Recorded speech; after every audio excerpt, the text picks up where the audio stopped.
ప్రభువైన యేసు క్రీస్తు నామములో ప్రియులందరికీ శుభములు వందనాలు తెలియజేస్తూ ఉన్నాను. ప్రియులారా, ఈ శ్రేష్టమైన సందర్భంలో కూడా మీ ముందుకు రావడానికి ఆత్మదేవుడు కృప చూపిస్తూ ఉన్నాడు. ఆ దేవాది దేవునికి నేను స్తుతులు స్తోత్రాలు చూపిస్తూ ఉన్నాను.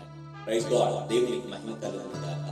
నా ప్రియులారా, ఈ శ్రేష్టమైన సందర్భంలో ఒక చిన్న విషయాన్ని మీ ముందుకు తీసుకురావాలని నేను ఆశపడుతున్నాను. అదేంటి అనేది, ఆదిలో మన పితరులైనటువంటి ఆదాము అవ్వల యొక్క జీవిత విధానంలో జరిగినటువంటి ఒక చిన్న సందర్భం. అది ఏంటి అని అంటే, ప్రియులారా, వాస్తవానికి దేవుడు ఏదెను తోటలో వారిని ఉంచినప్పుడు వారికి ప్రతి ఒక్కటి వారికి సమృద్ధిగా ఉంటూ ఉన్నది. అయితే దేవుడు వారికి ఇచ్చినటువంటి ఆజ్ఞ ఏంటంటే, వాటి మధ్యలో ఉన్నటువంటి ఒక చెట్టు వృక్ష ఫలాలు మాత్రమే మీరు తినవద్దు అని చెప్పాడు. ప్రియులారా, దేవుడిచ్చిన ఆజ్ఞకు వారికి వ్యతిరేకముగా ఆ చెట్టు ఫలాలు తినేసి చివరికి ఆ ఒక్క ఆజ్ఞను వారు అతిక్రమించారు, తప్పు చేశారు. చివరికి ఏమైపోయిందని అంటే, దేవుని యొక్క ఆ మాటను అధిగమించిన తర్వాత దేవుడు వచ్చి వారిని అడుగుతూ ఉన్నాడు. ఆ కాలంలో దేవుడు ప్రతి రోజు చల్లపుట్ట సాయంకాలం వచ్చి వారితో కూడా సంభాషించేవాడు, వారిని పరామర్శించేవాడు, వారితో కూడా కొంతసేపు ఒక ఆహ్లాదకరమైన సమయం, సంతోషకరమైన సమయం వారితో కూడా గడిపేవాడు. చాలా ఆనందకరంగా బ్రతుకుతున్నటువంటి దినాలు ఆ దినాలు. కానీ నా ప్రియులారా, ఎప్పుడైతే అపవాది వీరికి ఒక విషయాన్ని తెలియజేసిందో, ఆ చెట్టు ఫలాలు తిన్న తర్వాత ఒక రోజు దేవుడు వస్తూ ఉన్నాడు.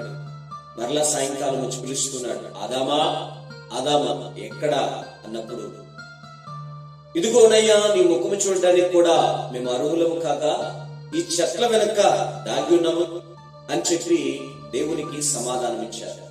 పిల్లల గమనించండి, వాస్తవానికి వారి యొక్క ఉద్దేశం ఏంటంటే, దేవుడు వచ్చినప్పుడు ఆ దేవునికి కనబడకుండా ఈ చెట్ల మధ్యలో దాక్కోవాలని, ఈ చెట్లు వెనకల దాగి ఉండాలని వారి ఆలోచన. మనం తప్పు చేశాము, దేవుడు మనకు చెప్పినటువంటి ఆ ఒక్క కట్టడ ఆజ్ఞ మనం అతిక్రమించేశాము. ఏ పండు అయితే తినకూడదని దేవుడు చెప్పాడో ఆ పండును మనం తిన్నాము, కాబట్టి తప్పు చేశాము. రోజువారీగానే దేవుడు మన దగ్గరికి వచ్చినప్పుడు, మనతో కూడా సమయం గడపడానికి, మనల్ని చూడడానికి వచ్చినప్పుడు మనం ఎలా ఆయన ఎదుర్కోవడం, ఎలా ఆయనకు మన తప్పు చెప్పుకోవడం. కాబట్టి మనం దేవుడి నుండి దూరంగా లేకుండా ఆయనకు అగపడకుండా మనం ఉందామని చెప్పేసి మీరు ఏం చేశారంటే, తోట మధ్యలోనికి వెళ్ళేసి ఆ చెట్ల మధ్య దాగి ఉన్నారు. కానీ నా పిల్లరా, జరిగిన సన్నివేశం ఇది. కానీ ఆత్మదేవుడు మనతో కూడా ఈ యొక్క శ్రేష్టమైన సమయంలో కూడా ఈ పూట మాట్లాడేదంటే, నా పిల్లరా, దేవునికి ఒక నామకరణం ఉంది. ఏంటి అంటే, ఆయన సర్వాంత్రియాలు, సర్వము ఎరిగినటువంటి దేవుడు. ఈ ప్రపంచాన్ని, భూప్రపంచాన్ని, ప్రతి ప్రదేశాన్ని ఆయన క్షుణ్ణంగా పరీక్షించగలిగినటువంటి దేవుడు, చూడగలిగిన దేవుడు. మరి ఆదాము అవ్వలకు తెలియదా వారు దాగి ఉన్న స్థలం దేవునికి తెలుసని, ఆ స్థలాన్ని కూడా దేవుడు చూస్తాడని వారికి తెలియదా? అంటే ఆ క్షణాన వారు మరిచిపోయారు. ఏంటో తెలుసా, దేవుడు సర్వాంత్రియామి, దేవుడికి ప్రతి స్థలము తెలుసు. ఏ ప్రదేశంలో మనము దాగి ఉన్నా, ఏ ప్రదేశానికి మనము ఎక్కడికి వెళ్ళి దాక్కున్నా, ఎంత దూరం వెళ్ళినా దేవునికి తెలుసు అన్నది ఆ క్షణాన వారు మరచి ఎక్కడో చెట్ల మధ్యకు వెళ్ళి దాగి ఉన్నారంట, దేవునికి కనబడకూడదు అని.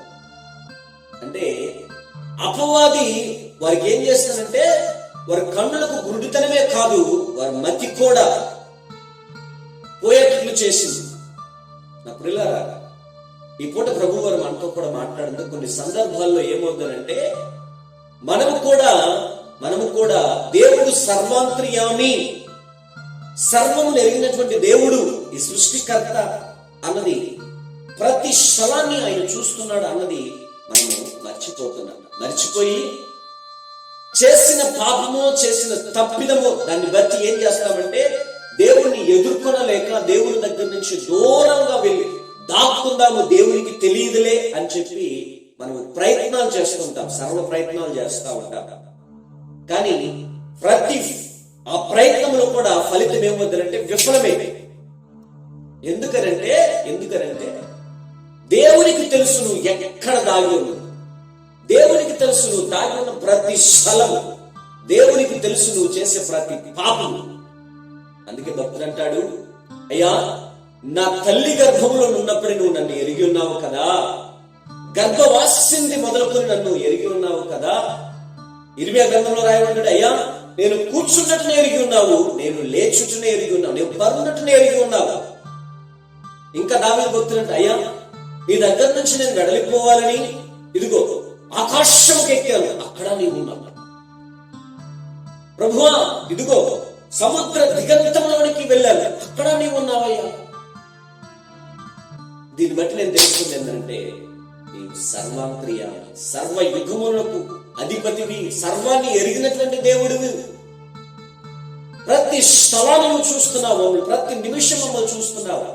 ఒకవేళ మేము చేసిన పాపాన్ని బట్టి, మేము చేసిన అవరోధాన్ని బట్టి మేము ఎక్కడికల్లా వెళ్ళి దాగి ఉండాలన్నా కూడా అది కుదరదు ప్రభువా అని చెప్పి భక్తులే నిర్ణయాలు తీసుకున్నారు. వారి యొక్క ఫలితాల్లో, వారి యొక్క ఆ పనిలో వారు విఫుల్లైపోయి దేవునికి ఒప్పచెప్పుకున్నారు. నానా ఇక మా వల్ల కాదు, ఇదిగో చేసిన ఈ పాపం నీ దగ్గర నుంచి దాచి ఉండడు, నా వల్ల కాదు, ఇదిగో మేము చేసిన అవరోధాలు, తప్పులు నీ దగ్గర నుంచి దాచిపెట్టడం మా వల్ల కాదయ్యా. మా చేతుల ద్వారా చేసే ఈ పాపాలు నీ దగ్గర నుంచి దాచిపెట్టడం మా వల్ల కాదు ప్రభువా. ఈ నోటి ద్వారా పలికే మాటలు అనేకమైన దుర్లభమైన మాటలు మాట్లాడి ఈ మాటలన్నీ దాచి ఉండాలని మా వల్ల కావటం లేదు ప్రభువా, మా వల్ల కావటం లేదయ్యా. మేము వెళ్ళే ప్రతి స్థలము పాపమని, అది శాపకరమైనదని నీకు తెలియకుండా దాచి ఉంచాలని ఎన్నో ప్రయత్నాలు చేశాం, మా వల్ల కావటం లేదు అని భక్తులే ఒప్పుకుంటున్నారు. మరి ప్రియ చెల్లి, ప్రభువు వారు నీతో కూడా మాట్లాడుతున్నారు. ఏంటో తెలుసా? ప్రియ తమ్ముడు, ప్రభువు వారు నీతో కూడా మాట్లాడుతున్నాడు. ఏంటో తెలుసా? నువ్వు చేసిన తప్పిదాన్ని బట్టో, నువ్వు చేసిన పాపాన్ని బట్టో, నువ్వు చేసిన ఆ తప్పులు అవరోధాలను బట్టో నువ్వేమనుకుంటున్నావు తెలుసా? దేవునికో లేకుంటే నీ స్నేహితులకో ఎవరికి తెలియకుండా దూరంగా వెళ్ళాలనుకుంటున్నావు, ఎక్కడో దాగి ఉండాలనుకుంటున్నావు, దేవుని కన్నులు పడకుండా దాగి ఉండాలనుకుంటున్నావు. కానీ ఇది సాధ్యమంటారా? ఇది సాధ్యమంటారా? కాదు కదా. ఎందుకు మరి బుద్ధిలేనితనం చేస్తున్నావు? ఒక మాట చెప్పనా, నువ్వు చేసిన తప్పు దేవునికి అప్పచెప్పుకొని, నువ్వు చేసిన ఆ అవరోధం దేవునికి చెప్పుకొని, నువ్వు చూసిన పాపం దేవునికి చెప్పుకొని, నువ్వు వెళ్ళిన ఆ శాపకరమైన ప్రదేశం దేవునికి చెప్పుకొని, ప్రభువా నా వల్ల కావటం లేదయ్యా, దీని దగ్గర నుంచి మమ్మల్ని విడిపించు, నా వల్ల కావటం లేదని నువ్వు కానీ చెప్పుకుంటే, ఆ ఒక బాధకరమైన విషయంలో, ఆ శాపకరమైన విషయంలో నీకు సహాయం చేయడానికి దేవుడు సంసిద్ధుడు, కానీ ఈ లోకంలో ఉన్న మనుషులు కాదు. దాచి ఉంచాలని నువ్వు ప్రయత్నం చేస్తే, కప్పి పెట్టాలని నువ్వు ప్రయత్నం చేస్తే నీ వల్ల కాదు. ఎందుకంటే ఆల్రెడీ నువ్వు ఆ ప్రదేశానికి వెళ్ళింది దేవునికి తెలుసు. ఆల్రెడీ ఒక అమ్మాయితో నువ్వు మాట్లాడింది దేవునికి తెలుసు. ఆల్రెడీ నువ్వు చూడకూడని చూస్తున్నావని దేవునికి తెలుసు. ఆల్రెడీ ప్రభువు నువ్వు చేతులతో చేసే ఈ పాపాలన్నీ ప్రభువుకు తెలుసు. ఆల్రెడీ నువ్వు వెళ్ళే ప్రతి స్థలం, ఈ కాళ్ళ ద్వారా వెళ్ళే ప్రతి స్థలము శాపకరమైన ప్రదేశాలు, నువ్వు వెళ్ళే ప్రతి ఇంటికి, నువ్వు చేసే ప్రతి అవరోధాలు దేవునికి తెలుసు. కాబట్టి నువ్వు ఎలా దాచించగలవు దేవుని దగ్గర నుంచి? నీకున్నది ఒకే ఒక ఆప్షన్, నీకున్నది ఒకే ఒక డెసిషన్. ఏంటో తెలుసా? దేవునికి చెప్పుకోవడమే. దేవుని దగ్గర నుంచి దాచి ఉంచాలనో, లేకుంటే వెడలిపోవాలనో, దూరంగా వెళ్ళి దాగుకోవాలనో నువ్వు ప్రయత్నాలు చేస్తే విఫలమైపోతావు. నువ్వు ఒక్కటి మాత్రం గుర్తుంచుకో, ఏంటి అంటే ఖచ్చితంగా దేవునికి చెప్పుకుంటే నా బాధతో కూడా, నా బాధలో నాతో కూడా వచ్చే దేవుడు తెలుసా? నా దేవుడు. నా శాపకరమైన జీవితంతో వచ్చే దేవుడు తెలుసా? నా దేవుడు. చెల్లి, నీ బాధలో నిన్ను విన్నంచు ఉండేది ఎవరో తెలుసా? నా దేవుడు నీతో కూడా ప్రయాణం చేయడానికి ఇష్టపడుతూ ఉన్నాడు. నీతో కూడా సహవాసం చేయాలని, నీ యొక్క బాధల్లో, ఇరుకుల్లో, ఇబ్బందుల్లో నీ శాపాన్ని కొట్టివేయడానికి, నీ పాపాన్ని తొలగించడానికి నా ప్రభు నీతో కూడా ట్రావెల్ చేయడానికి ప్రభు ఇష్టపడుతున్నాడు. మరి నువ్వు దేవుడికి దూరంగా వెళ్తున్నావా, లేకుంటే దేవుడికి చెప్పుకుంటున్నావా? ఆదాము హవ్వలు ఏమనుకున్నారంటే దేవునికి తెలియకుండా దాగి ఉండాలనుకున్నారు, దేవునికి తెలియకుండా ఆ పాపాన్ని కప్పిపుచ్చాలనుకున్నారు. మొత్తానికి వారు తెలుసుకున్నది ఏంటంటే ఎలాగైనా దేవుడికి తెలుస్తుంది అని, ఎలాగైనా దేవుడు సర్వము ఆయనకు తెలుసు, ఈ భూ ప్రపంచానికి అధిపతి ఆయన అన్నది తెలుసుకొని వాళ్ళు ఏమైపోయిందంటే ఇక దాచి ఉండలేకపోయారు, దాచి ఉంచలేకపోయారు, దాగి ఉండలేకపోయారు. కాబట్టి చివరికి దేవుడి దగ్గరికి వచ్చారు, దేవుడికే ఒప్ప చెప్పుకున్నారు. మరి ఈ దినాన నీ పాపమో, నీ శాపమో, లేకుంటే నీ కుటుంబంలో ఉన్న సమస్యలు, లేకుంటే నీ భక్తి జీవితంలో ఉన్నటువంటి లోటుపాట్లు, లేకుంటే నీ పనిలో ఉన్నటువంటి పెద్ద ఇబ్బందులు, అవి ఏవైనా కావచ్చు, నీ భక్తి జీవితంలో కావచ్చు, నీ సేవ పరిచయంలో కావచ్చు, లేకుంటే నీ యొక్క కుటుంబంలోనో, నీ యొక్క వ్యక్తిగతంగానో, నీ ఫ్రెండ్స్ మధ్య, నీ రక్త సంబంధికుల మధ్య ఎలాంటి సమస్య అయినా ఆ సమస్యతో కూడా నా ప్రభు ట్రావెల్ చేయాలనుకుంటున్నాడు. కానీ నువ్వు ఆ ఇబ్బందులు ఏమవుతున్నాయంటే దేవుడికి తెలియకుండా దాచి నుంచి దూరంగా వెళ్ళిపోదాంలే అని అనుకుంటున్నాడు. కానీ ఇది మాత్రమే చేస్తే ఈ యొక్క ఫలితం ఏమవుతుందంటే విఫలమైపోతావు. కానీ ప్రభువుకు అప్పచెప్పుకొని ప్రభువుతో కూడా నువ్వు ఆ సమస్యను పంచుకుంటే ప్రభువు ఆ సమస్యలో నీతో కూడా ట్రావెల్ చేసి ఆ సమస్యను పరిష్కరించి నా ప్రభువు నీకు విడుదల దయచేస్తాడు. నా ప్రభువు నీ పాపాన్ని క్షమించి పాప విమోచన కలుగు చేస్తాడు. ఆయన రక్తంలో నిన్ను శుద్ధీకరించి పరిశుద్ధరాలుగా మార్చడానికి, పాపం పైన విజయం పొందడానికి నా ప్రభు కృప చూపించడానికి ఆయన సర్వమును ఎరిగినటువంటి దేవుడు అన్నది మాత్రం మరిచిపోవద్దు ప్రియ చెల్లి, తమ్ముడు. దయచేసి మనవి చేస్తూ ఉన్నాను, ఒకటి మనసులో ఉంచుకోనండి, ఆయన జగత్ రక్షకుడు.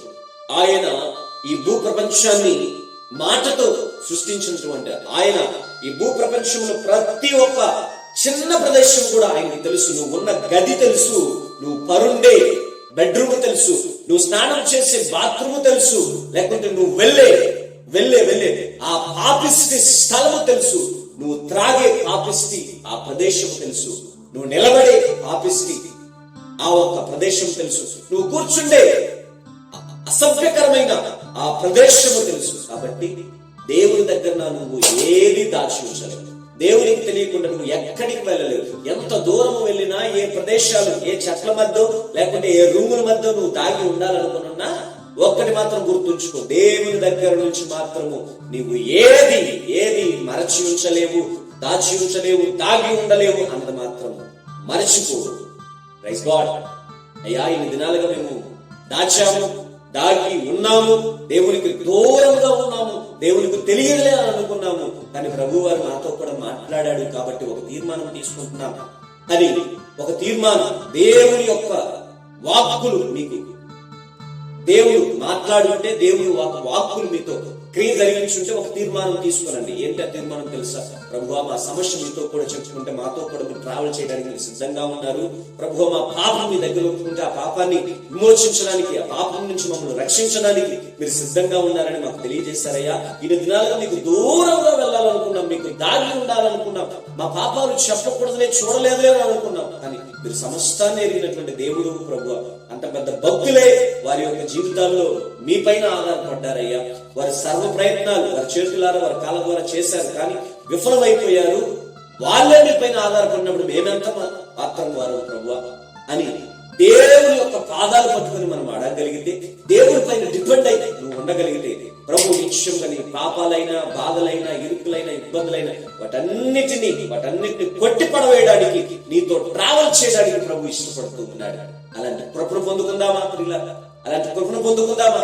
అలాంటి కృపను పొందుకోవాలి అని అంటే దేవుడి పాదాలపై నువ్వు పడాలి. అలాంటి కృపను పొందుకోవాలి అంటే దేవుడి దగ్గర నువ్వు చేసిన పాపాన్ని చెప్పాలి. అలా కృపను పొందుకోవాలి అని అంటే నువ్వు చూసే అసభ్యకరమైన ఆ ఒక సినిమాలు కావచ్చు, ఏవైనా నీ చేతుల ద్వారా చేసే పనులైనా, నువ్వు కాళ్ళ ద్వారా వెళ్లే ప్రదేశం ఏదైనా సరే దేవుని దగ్గర ఒప్పుకోవాలి. ఒప్పుకుంటేనే నిజముగా నా ప్రభు కృప నీకు ఆయన అనుగ్రహిస్తాడు. అలాంటి కృపను పొందుకుందాం, ఒప్పుకుందాం, దేవుని దగ్గర చెప్పుకుందాం, దేవుని దగ్గరకు వద్దాం, దేవుని దగ్గర పాదాలపై పడదాం. ఆ సియోనులో నుంచి నా దేవుడు ఆయన కృపను మన 50 మందికి ఆయన అనుగ్రహిస్తాడు. ఆమేన్. అలాంటి కృపను మనం అనుభవించే బిడ్డలుగా మనందరం తీర్చిదిద్దబడదాం. నా దేవుడు సియోనులో నుంచి ఆ కృప మన 50 మందికి ఆయన దయచేయును గాక. ఆమేన్. Praise God. దేవుని పరిశుద్ధ నామమునకు మహిమ కలుగును గాక. ఆమేన్. God bless you.